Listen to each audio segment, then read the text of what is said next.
So it's certainly a narrative that's getting talked about a lot. The Chiefs had two backup tackles. Is that the reason they lost? Well, I figured why not actually go back and look at the tape, because I actually got this idea when I saw a clip on the Bucks NFL subreddit where they were showed some highlights of Eric Fisher getting beat back in Week 12, and I kind of thought to myself, I wonder how he actually did. And so I decided to look at the tape and run some numbers myself. So this was Fisher's overall performance. He won a not very great amount, only 62% of one-on-one snaps. So this is excluding when a quarterback rolls out. It's excluding hard play actions. It's excluding double teams. This is only when Fisher had a one-on-one matchup against somebody. And you see that there's several categories. I'll go through each one real quick to just explain what they mean and what the actual terminology I used when I created these stats. A quick pass is one where the quarterback got rid of the ball so quickly that the edge rusher never even had a chance. So the terminology I actually used and the way I defined it when watching the tape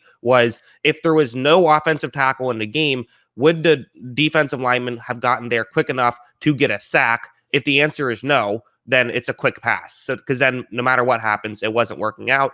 I have offensive tackle wins, which you can probably figure out yourself when the tackle takes the edge rusher out of the play. A sack, again, simple. Quarterback hits when there's a hit on the quarterback. Quarterback pressure, I defined as when there is at least close enough pressure to where the quarterback has to make a move. So when Mahomes had to actually adjust where he was on the field because of an edge rusher, that's a quarterback pressure. And then there was 29 total plays in that game that fell under one-on-one matchups, and Fisher didn't actually do that great. I'm bringing this up because I wanted to talk about how, Fisher didn't play that well, and I think it's worth mentioning that this Bucks pass rush is really good, and they make a lot of really good offensive linemen look not that great, and so they were able to make even not great offensive linemen look even worse. So when Andrew Wiley, who he ended up being the other tackle, who he wasn't necessarily going to be a tackle, he was playing on the interior, he got shifted around, but he ended up being the right tackle, whereas Fisher was the left.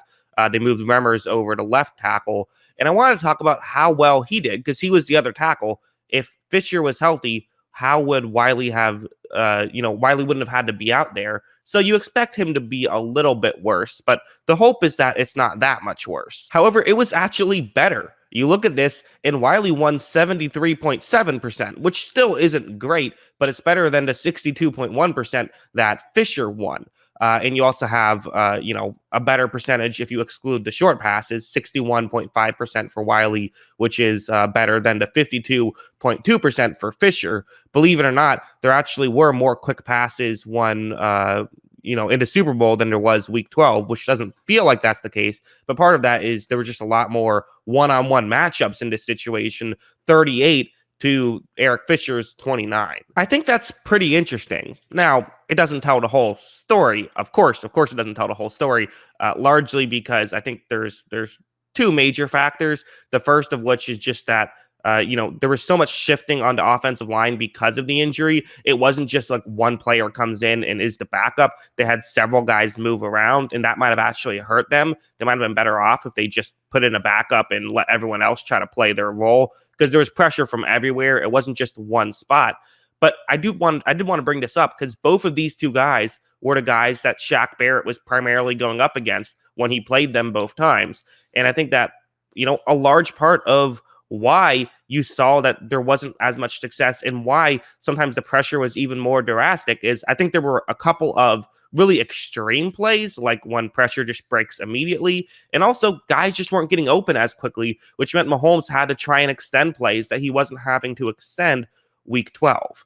Like, let's show a couple plays. I want to show this one. This is going to be Shaq Barrett going up one-on-one against Eric Fisher. And my point is more so that, there was a lot of pressure. There still would have been a lot of pressure in the Super Bowl as well. So, again, how much would it have been? It's impossible to say. But, watch what happens here. Barrett's going to make a really good move right here, and he gets the Mahomes and even knocks the ball out, and that was a fumble recovered by Tampa Bay. So, really good win by Shaq Barrett there. And that was against Eric Fisher, the guy who people keep saying, well, if he was healthy, things might have been different. Another guy they're saying about is Mitchell Schwartz. I think that's actually probably a better argument to make. I think if he was healthy, they would have had a better chance.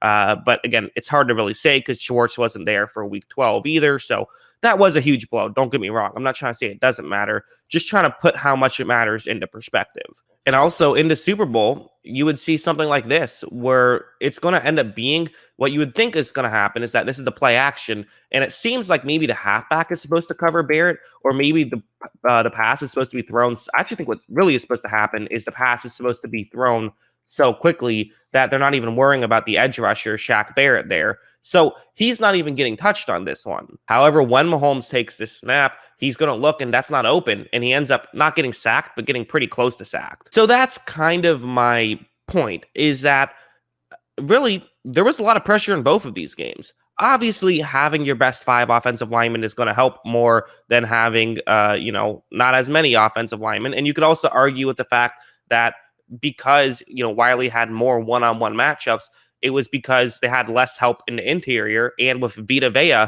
coming back, that just made things even more drastic. So without a doubt, the injuries affected the game. But I do think that there is kind of this narrative of like people saying, well, the Chiefs never had a chance because they had injuries. I just don't see it that way. I think there was going to be pressure regardless. And I think that, the injuries didn't help too much. But at the same time, injuries are a part of the sport. Tampa Bay didn't have Vita Vea when he was playing in the first time they played, and they still got consistent pressure. So it's hard to really sit here. And I feel like I have a hard time sitting here and saying, injuries are the reason a team lost the game when I think, as Devin White put it, they didn't even help their tackles out. If it was such an issue, then why not put some extra help there? But part of it was because there actually wasn't as much of an issue as there has been in previous games for Kansas City. There wasn't as much of an issue as there was the last time these two teams played each other, which doesn't sound right, but it is right because, again, go back and watch that first game. Mahomes was running for his life in that one as well, and they were less injured. Although, again, Mitchell Schwartz, that hurts a lot. It does. There's no denying that. So I'm not trying to sit here and say that the playing field was completely even. I'm just trying to say that I think the Bucs win this game, even if both teams are fully healthy. Probably the Schwartz thing would have been different, but if Fisher plays, Tampa Bay still wins. I think that way. I just think that. Maybe you guys disagree. I don't know. Let me know in the comments below. Always love hearing from you. And of course, as always, thanks for watching.